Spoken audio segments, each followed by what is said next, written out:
What is up, guys? Quick little video on how to replace your boost solenoids on your N54 motor.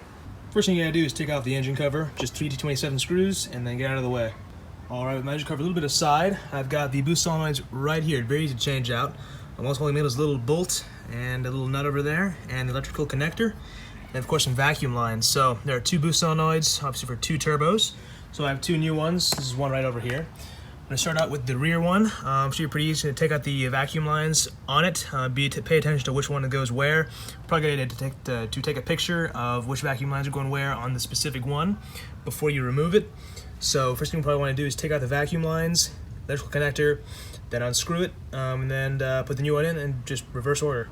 Here's the new one. Just forgot to mention there's also a second 10mm on the bottom, which is kind of hard to see, so I got the top one off, where this is right here.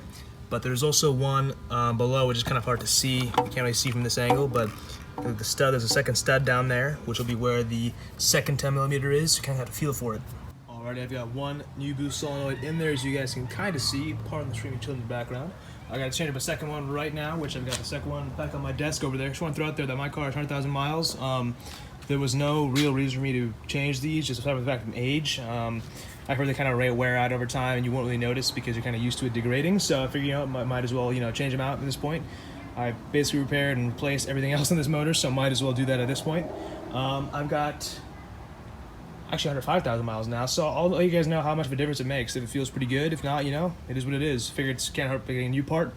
But it's Euro, it's a Pierberg brand, a little bit different than the OEM one, but it fits just how it should be. It has all the same outputs, just a little bit different design, but it's new, so let's see how it goes.